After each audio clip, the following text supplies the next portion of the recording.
segundo vídeo sobre a histologia e fisiologia do sistema reprodutor feminino, agora direcionado ao estudo do útero, da vagina e a genitália externa.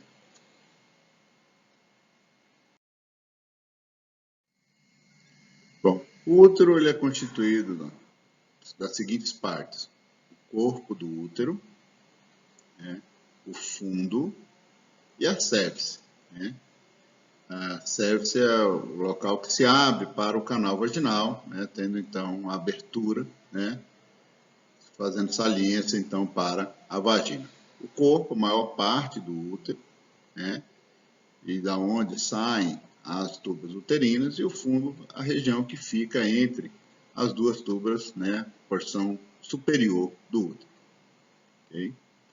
O útero tem como papel principal a recepção do embrião já fertilizado, num processo chamado de nidação, em que esse embrião vai então se prender à parede uterina e lá criar as condições adequadas para o desenvolvimento desse embrião. Tá? Além disso, o útero tem uma participação importante durante o trabalho de parto com as suas contrações, da sua musculatura lisa, para conseguir, então, expulsar o bebê através do canal vaginal durante o trabalho de parto. Tudo isso controlado, pela liberação de hormônios e contrações provocadas durante esse trabalho de parto.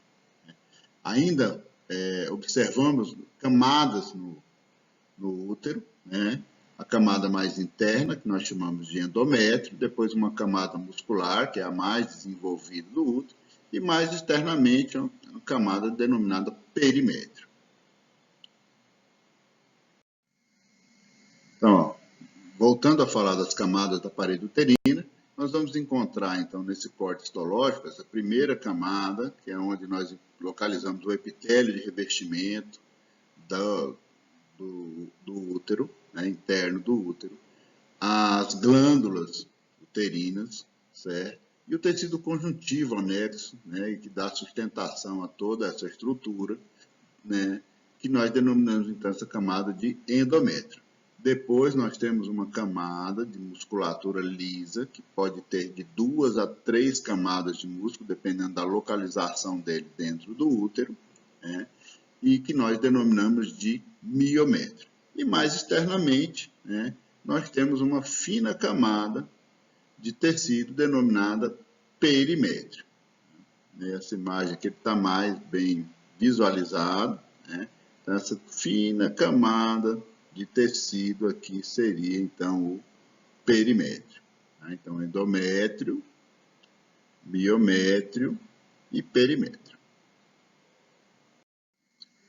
Bom, ainda falando da parede do útero, agora nós vamos detalhar o endométrio. O endométrio, ele apresenta, então, um epitélio colunar simples, não ciliado, um estroma, de tecido conjuntivo frouxo, que varia em algumas regiões, podendo ser denso. A parte mais superficial do endométrio é denominada endométrio funcional, ou camada funcional, e a parte mais profunda do endométrio, denominada de endométrio basal. Essas duas camadas são interessantes porque a camada funcional, ela descama durante o processo de menstruação. Então, todo esse tecido aqui ele é removido durante a menstruação, descamando o endométrio, e a camada basal, ela fica no útero para reconstruir a camada funcional. Então, após a menstruação, a camada funcional a camada basal, entra em ação, produzindo, então, uma nova camada funcional. Bom, histologicamente, nós podemos encontrar o útero em 3 tipos de fases. Então, uma das fases é aquela fase denominada fase de repouso.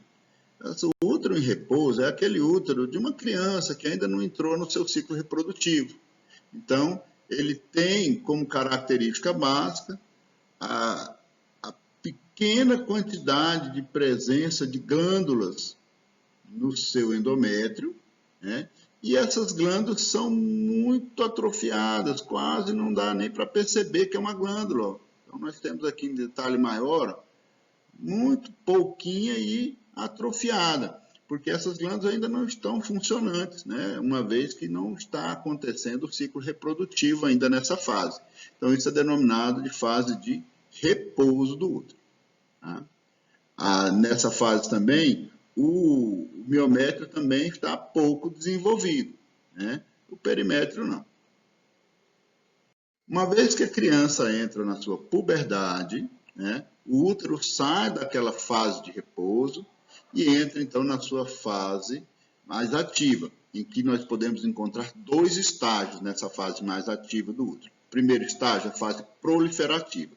Nessa fase proliferativa é onde as glândulas agora já mais desenvolvidas estão proliferando, estão crescendo, reconstruindo o endométrio após a menstruação.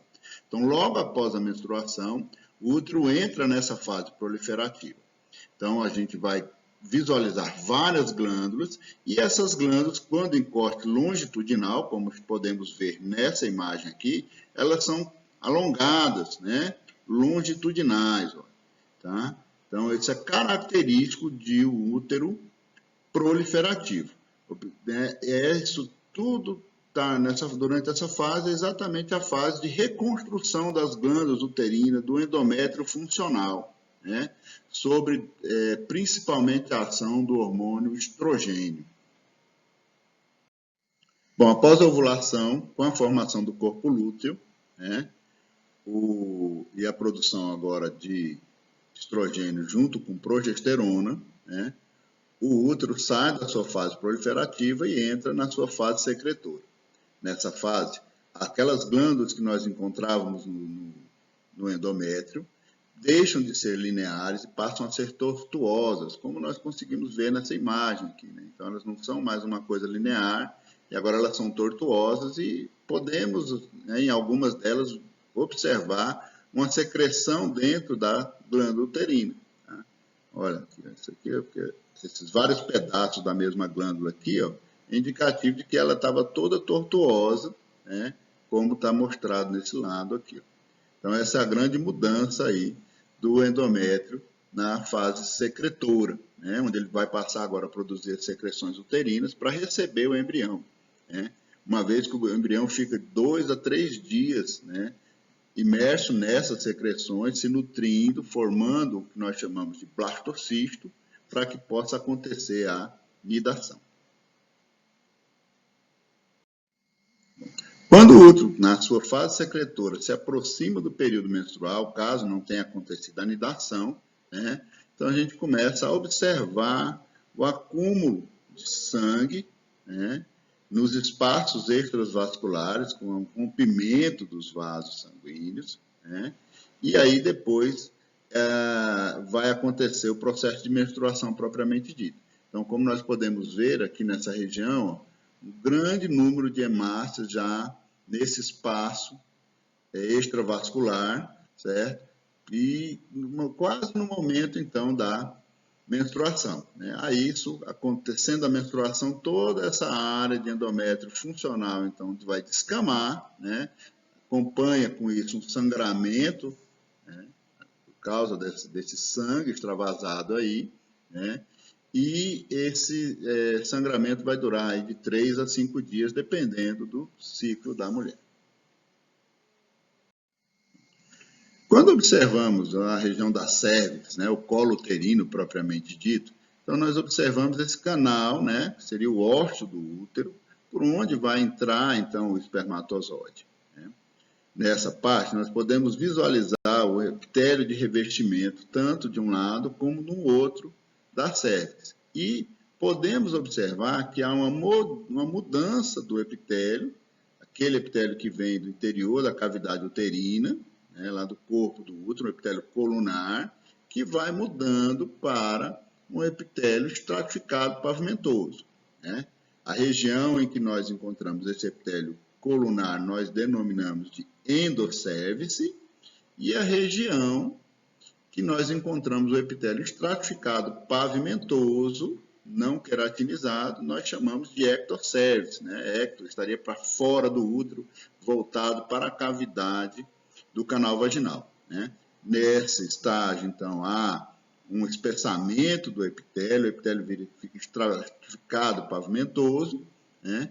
E há uma região, né, de mudança desse epitélio, né, da metaplasia desse epitélio, né, que nós chamamos de junção escamo-colunar, né, a JAK, né, então essa área aqui é a área da junção escamo-colunar, que está um pouquinho ampliada nessa imagem aqui, para a gente poder visualizar melhor, né. Então aqui o epitélio está mudando, migrando de epitélio colunar para epitélio estratificado, pavimentoso, não queratinizado, né.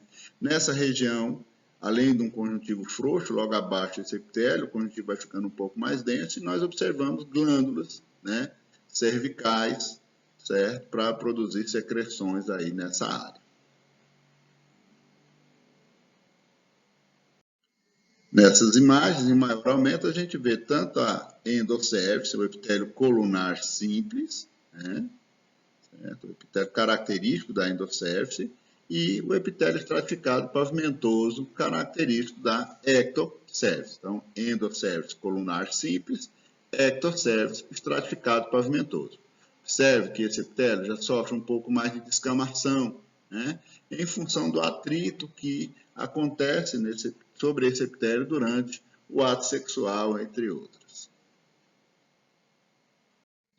Bom, o útero, então, desembocou, né, em direção ao canal vaginal, né, e nós podemos observar no canal vaginal um epitélio semelhante ao da ectocervix, um epitélio estratificado, pavimentoso, não queratinizado, né, sendo que nesse epitélio, quando nós observamos ele em maior aumento, nós observamos a presença de depósitos de glicogênio, né? Esse glicogênio armazenado na célula, quando essa célula descama, ele é liberado no canal vaginal, é convertido em glicose para os micro-organismos presentes na flora intravaginal e essa glicose é usada para a produção de energia, transformada em ácido lático. A presença desse ácido lático nesse ambiente torna o pH vaginal mais ácido, né, inibindo assim o crescimento de bactérias que poderiam se desenvolver dentro do canal vaginal, vindas, né, de contaminação do meio externo ou até de própria contaminação em função da proximidade com o ânus, né. Então, esse pH mais ácido do canal vaginal, ele ajuda a controlar a microbiota nessa região, evitando assim a possibilidade de crescimento de bactérias que poderiam provocar doenças na mulher. Tá? Além disso, né, o canal vaginal ele tem também algumas glândulas, né, como nós podemos ver aqui, ó, tá? Depois eu mostrarei em mais detalhe, né, essa aqui é a glândula de Bartholin, né, que é uma glândula que produz uma secreção que ajuda a lubrificar o canal vaginal, principalmente durante o ato sexual. Como falei no slide anterior, né, então duas glândulas estão presentes, né, no canal vaginal, principalmente na região da entrada do canal vaginal. Uma é a glândula de Skene, né, essa glândula que está mostrada aqui, uma glândula de uma secreção mais aquosa, né, e outra, uma glândula de uma secreção mais mucosa, que é a glândula de Bartholin. A glândula de Bartholin é bem maior do que a glândula de Skene, né, e temos aí número de duas, as Skene são várias glândulas pequenas, né, e a glândula de Bartholin são duas glândulas presentes na entrada do canal vaginal. Né. Inclusive, essas glândulas a glândula de Bartholin, ela pode sofrer a obstrução, né, e essa obstrução leva a um processo inflamatório, né, chamado bartholinite, que leva a muita dor na mulher, podendo inclusive gerar um processo infeccioso em função da secreção ficar presa dentro da glândula e a mulher passar pela necessidade de fazer uma drenagem dessa região com antibiótico e tratamento com antibiótico terapia, podendo às vezes até ser necessária a remoção da glândula em casos extremos. Bom, na parte externa da genitália, né, na genitália externa, nós temos então os grandes lábios, que, como pode ser observado nessa imagem, ele é revestido por epitélio estratificado pavimentoso, certo? E tem glândulas associadas, né? Glândulas sebáceas, que estão associadas aos pelos, então a presença de folículos pilosos, esses lábios, então, têm a presença de pelos, né? E essa glândula sebácea, então, libera a sua secreção nessa, através do mesmo canal por onde saem os pelos, né? Tá? Então, essa é a região da glândula.